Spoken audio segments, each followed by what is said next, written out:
Halo semua, nama aku Daniel dan di video kali ini aku akan membahas tentang rupiah cepat dan kita akan investasi kembali di rupiah cepat ya teman-teman. Aku juga bakal jawab salah satu pertanyaan dari teman-teman. Yang pertama kita buka dulu aplikasinya rupiah cepat. Jadi di sini tadi aku coba top up ya teman-teman. Kalau teman-teman perhatiin kan kemarin pas kita pengen top up melalui BCA, dia ada tulis kan kalau misalnya ada biaya 10.000 pas top upnya. Namun teman-teman, tadi aku coba masukin uang, tujuannya adalah buat ngetes apakah top upnya dipotong biaya 10.000 teman-teman. Jadi ternyata pas aku cek ada potongan tapi 2.700 ya teman-teman, 2.750 bukannya 10.000. Nah jadi sehingga total saldoku saat ini adalah 11.737, tapi ini adalah sebagian yang masih belum diinvestasikan. Makanya hari ini aku akan kembali berinvestasi lagi ya teman-teman. Nah kita bakal cek teman-teman. Jadi ada salah satu teman kita yang bertanya di YouTubeku, dari Kak Toto Shop, bertanya di video yang waktu itu aku membahas tentang investasi di rupiah cepat. Kemudian beliau Toto Shop bertanya bahwa 1 juta dapat keuntungan berapa kak? Makanya kita bakal tes ya teman-teman. 1 juta bakal dapat keuntungannya berapa? Kita coba kembali ke aplikasinya. Kan di sini ada berbagai macam tenor. Ada yang 60 hari, 1 bulan, 2 bulan, 6 bulan. Kalau misalnya kita ambil yang katakan 60 hari ini, coba kita pencet yang danai ya. Coba kita masukin 1 juta ke sini. Kita lihat dulu perhitungannya bakal jadi berapa. 1 0 0 0 0 0 0. Oh ya teman-teman perlu ingat bahwa di sini kita hanya bisa mendanai kelipatan 10.000 ya. Jadi bisa 990.000, 1 juta, 1 juta 10.000, 1 juta 20.000. Jadi nggak bisa 1 juta 15.000 misalnya, nggak bisa ya teman-teman. Nih kalau misalnya kita masukin 1 juta, maka return yang kita dapat dalam 360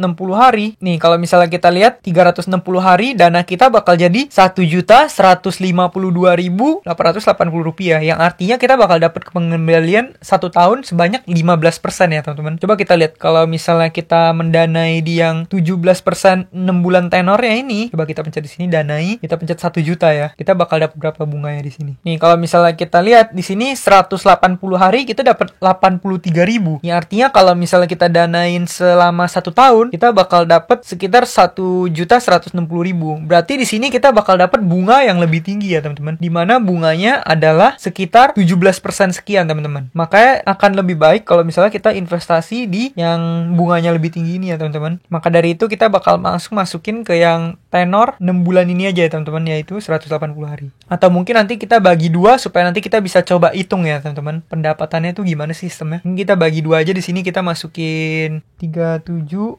misalnya, 3.740.000 ya, supaya nanti sisa 4 juta, sisa 4 jutanya kita masukin ke yang sistem yang tadi ya teman-teman. Setiap 2 bulan aku masih kurang paham itu sistemnya gimana. Udah, kita tinggal pencet berikan pinjaman ya, nanti uang kita bakal menjadi 4.050.000 di tanggal 25 di bulan Juli teman-teman. Kemudian kita tinggal pencet konfirmasi, kemudian kembali. Nah di sini uangnya udah masuk ya teman-teman. Berikutnya kita hanya memiliki sisa sebanyak 4 juta. 4 jutanya akan kita lakukan pendanaan yang ini teman-teman. Pengembalian setiap 60 hari. Kita pilih danai di sini. Kemudian kita tinggal pencet semua ya teman-teman. Kita bakal masukin semua uang kita. Berikan pinjaman, konfirmasi pendanaan. Kemudian kembali. Nah jadi uang kita udah masuk ya teman-teman. Berikut adalah berbagai pendanaan yang udah aku lakukan. 4 juta, 3,7. Kemudian yang kemarin.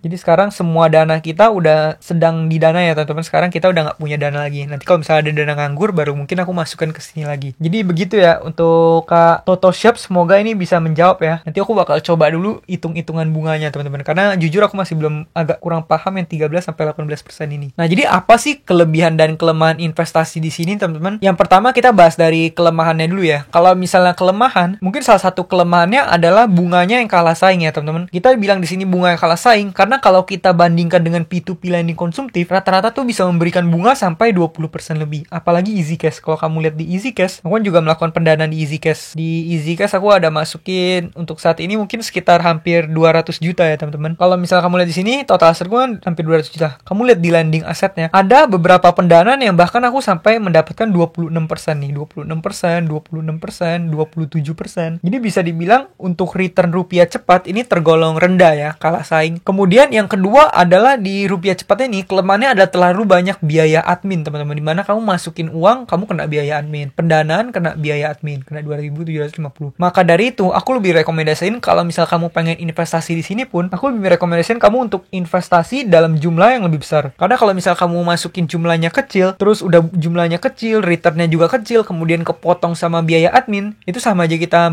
bakal merugi adanya ya teman-teman. Dan kan kalau kita melakukan pendanaan besar dan sekaligus atau lump sum, kita bisa meminimalisir semua biaya admin yang ada teman-teman. Makanya lebih rekomendasi untuk biaya besar, untuk dana besar kalau kalau mau investasi di sini. Kemudian kelemahan berikutnya adalah tidak ada perhitungan bunga di setiap pinjaman. Di sini kita bisa lihat pendapatan kemarin ya. Pendapatan kemarin itu kayak dihitungin satu hari kita dapat berapa bunga. Tapi kita nggak dihitungin bunga ini didapatkan dari pinjaman yang mana. Pinjaman ini kita dapat bunga berapa? Seperti yang di asetku. Kalau di asetku kan di data lengkap semuanya. Ada misalnya satu hari ini kita dapat berapa ribu. Pinjaman yang ini menghasilkan berapa ribu. Di total satu hari kita dapat berapa passive income-nya. Semua di data lengkap kalau di asetku ya teman-teman. Itulah kelemahan dari rupiah cepat. Kemudian kelemahannya lagi, salah satu yang aku cukup notice adalah kalau misalnya di rupiah cepat ini aplikasinya agak cukup buggy ya teman-teman, buggy atau lagi gitu, kayak agak sedikit lambat, terus juga loadingnya mungkin agak lambat. Kalau misalnya kita bandingin sama asetku EasyCash Uangme, menurutku 3 aplikasi tersebut udah lebih kembang. Tapi mungkin ini salah satu faktor karena mungkin HP ku lemot kali ya. Aku nggak tahu apakah ini berlaku juga buat teman-teman semua. Kalau teman-teman udah mendanai, kamu boleh tulis di kolom komentar ya, karena kebetulan HP aku gunakan adalah HP yang udah berusia 5 tahun teman-teman. Aku udah pernah membahas di sebelumnya di mana aku melakukan pembelian hanya jika aku benar-benar perlu barangnya. Kalau barangku belum rusak, aku nggak beli. Makanya HP ku ini udah usianya sekitar 4 atau 5 tahun, udah agak ngebug, udah agak nge-lag. Makanya aku nggak tahu ini rupiah cepatnya yang nge-lag atau HP ku yang emang lag teman-teman. Coba kamu tulis di kolom komentar bagi kamu yang udah mencoba mendanai di sini dan kamu kasih review ya, apakah aplikasinya lagi atau enggak. Kemudian kelemahan berikutnya adalah di sini sistem referralnya nggak sebagus itu. Dan yang terakhir, eventnya masih kurang menarik. Kenapa eventnya kurang menarik? Karena emang nggak banyak event ya teman-teman. Sepertinya sih karena kebetulan mereka lebih banyak menggunakan dana dari investor besar. Mereka nggak gitu pakai dana dari investor seperti kita, investor retail. Makanya kalau kamu lihat kan masih komunitasnya masih belum seaktif itu. Terus juga nggak banyak event. Terus juga aplikasinya mungkin untuk pendana juga nggak gitu ramah untuk pendana. Lebih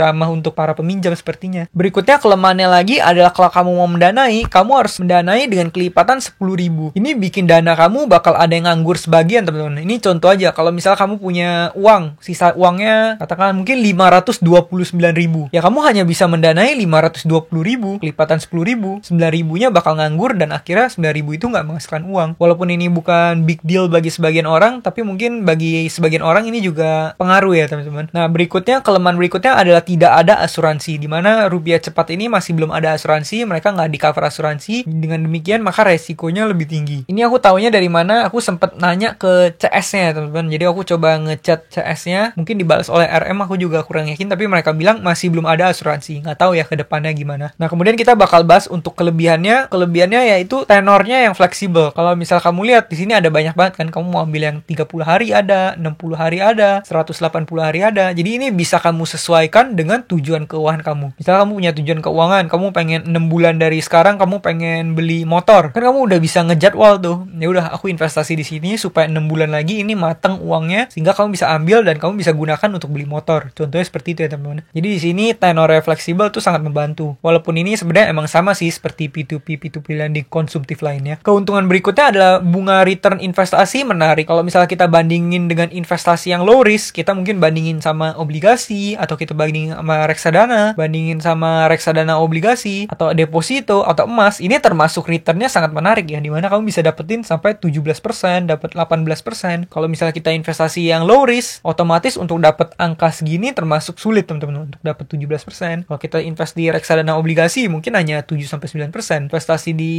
reksadana pasar uang mungkin 4-5%. Paling tinggi pun 6% kali. Untuk investasi di deposito juga lebih parah lagi, mungkin dapatnya sekitar 3-5% aja, itu pun harus dipotong pajak segala macam ya teman-teman. Jadi bisa dibilang bunga return di sini masih tergolong menarik walaupun emang kalah kalau kamu bandingkan dengan beberapa P2P lending konsumtif lainnya. Tapi kalau kamu bandingin investasi low risk, ini termasuk oke ya teman-teman.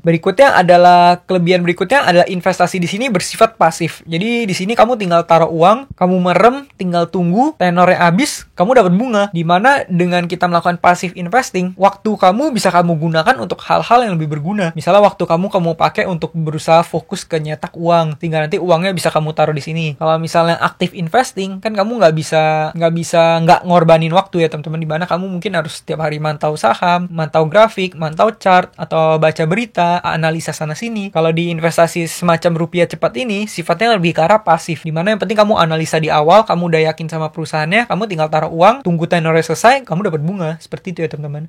Kelebihan berikutnya adalah TKB 90 yang 100%. Kamu bisa lihat di sini ya. Ini artinya dalam 3 bulan terakhir, semua uangnya berhasil dibalikan ke para investor. Tapi apakah ini artinya nggak ada yang gagal bayar? Aku rasa pasti tetap ada yang gagal bayar. Cuman kalau misalnya somehow perusahaan P2P lending konsumtif tetap bisa balikin dana ke investornya, tak menggunakan dana provisi, dana asuransi, atau keuntungan operasional, atau apapun itu tetap dihitungnya TKB-nya 100% ya teman-teman. Jadi bisa dibilang rupiah cepat nih cukup bagus kinerjanya sehingga bisa mengembalikan semua dana investornya. Tapi di masa depan bisa seperti ini lagi atau enggak, kita nggak bisa jamin. Jadi satu hal yang pasti, kalau kamu pengen investasi di sini, kamu tetap jangan taruh sebagian besar dari portomu. Taruh sebagian dari portomu aja. Gunakan ini sebagai salah satu instrumen diversifikasi aja. Dan jangan lupa kamu melakukan manajemen portofolionya yang benar ya teman-teman. Supaya kamu kalau misalnya ada yang rugi pun, kamu nggak bakal ruginya gede banget. Kamu boleh cek di video sebelumnya yang judulnya tentang diversifikasi ya teman-teman. Berikutnya, salah satu kelebihan lagi dari aplikasi Rupiah Cepat ini adalah Rupiah Cepat ini merupakan salah satu leader P2P lending konsumtif. Kamu bisa cek video aku yang sebelumnya. Di sana aku membahas tentang perbandingan antara Rupiah Cepat dengan melawan Kredit Pintar, melawan Asetku, Easy Cash, Uangmi ya teman-teman. Jadi bisa terbilang ini Rupiah Cepat ini merupakan perusahaan yang emang benar-benar lulus OJK dan benar-benar perusahaan yang legit, bukan perusahaan yang kaleng-kaleng, bukan perusahaan main-main, bukan perusahaan scam juga, terus juga manajemennya jelas. Jadi kalau kamu pengen investasi di sini bisa dibilang ini tergolong aman ya teman-teman. Walaupun secara risk profile emang risk profile-nya adalah high risk, high return kalau di sini. Nah, jadi sekian pembahasanku pada video kali ini. Aku udah masukin dana, nanti mungkin di video-video berikutnya aku bakal bahas tentang perhitungan bunganya dan fitur-fitur lainnya juga ya teman-teman. Jadi bagi teman-teman yang belum subscribe, boleh subscribe dulu. Kemudian bagi teman-teman yang pengen bantu channel ini, kamu bisa menggunakan kode referral yang udah aku sebar di kolom deskripsi di video ini. Dengan kamu menggunakan kode tersebut, kamu bakal dapat bonus. Bonusnya bisa kamu pakai buat investasi supaya portomu semakin bagus. Bonus yang aku dapat bakal aku gunakan untuk kepentingan meningkatkan kualitas video di channel ini. Sekian videoku pada kali ini, dan akhir kata jangan lupa untuk selalu invest in yourself. Sampai jumpa di video berikutnya. Bye.